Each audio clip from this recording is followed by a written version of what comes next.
IL T20 තරඟාවලියේ MI Emirates කණ්ඩායම සහ දසුන් ශාරක නායකත්වයෙන් යුතු ඩුබයි කැපිටල් කණ්ඩායම අතර තරඟය ඊයේ පැවැත්වුණේ ඩුබයි ජාත්‍යන්තර ක්‍රිකට් ක්‍රීඩාංගණයේදී.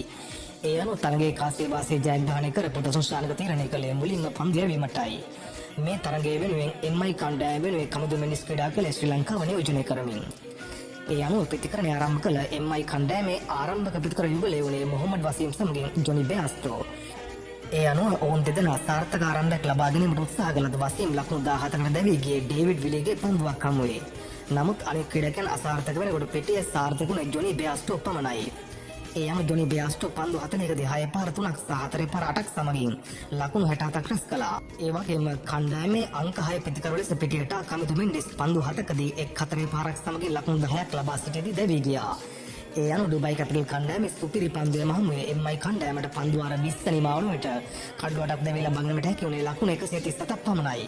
පන්දු යැවීමේදී ඩුබයි කැපිටල් කණ්ඩායම වෙනුවෙන් මුස්තෆිස් රහමාන් ලකුණු 34ට කඩලු 3ක් බිඳ මොහොමඩ් ජවාද් ලකුණු 7ට කඩලු 2ක් බිඳ හෙළුවා. ඒ අනුව ලකුණු 138ක ජයග්‍රහී ඉලක්කයක් හඹා ඩුබයි කැපිටල් කණ්ඩායමේ ආරම්භක ප්‍රතිකර යුගලයේ වුණේ ලුයිස් ඩුෆ්ලි සහ ෂයින් ජංගීර්. නමුත් ඔවුන් දෙදෙනාට සාර්ථක ආරම්භයක් ලබා ගැනීමට MI කණ්ඩායමේ පන්දුවල බලයන් ඉඩ ලබා දුන්නේ නැහැ.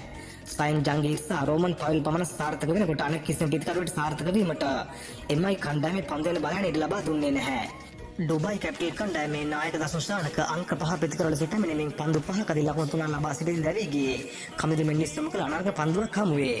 කෙසේ හෝ ඒ අනුව MI කණ්ඩායමේ සුපිරි පන්දුවම හමුවේ ඩුබයි කැපිටල් කණ්ඩායමට පන්දු වාර 20 වෙනි මාවන විට සියලුම දෙනා දැවී ලබා ගැනීමට හැකි වුණේ ලකුණු 130ක් පමණයි. මෙහිදී ඩුබයි කණ්ඩායම වෙනුවෙන් ජාන්ගීර් පන්දු 27කදී ලකුණු 34ක් රැස් කරනකොට ජෝර්ඩන් කොක්ස් පන්දු 41කදී ලකුණු 46ක් රැස් කළා. පන්දු යැවීමේදී MI කණ්ඩායම වෙනුවෙන් නවීන් උල් හක්, ගසන් ෆර්සා, රසිද් ખાન අතර කඩලු 2කින් බෙදී යනකොට පන්දු වාර 3ක් පමණක් යොමු කළ කමිදු මෙන්ඩිස් ලකුණු 16ක් පමණක් ලබා දී එක් කඩලක් පමණක් බිඳ හෙළුවා.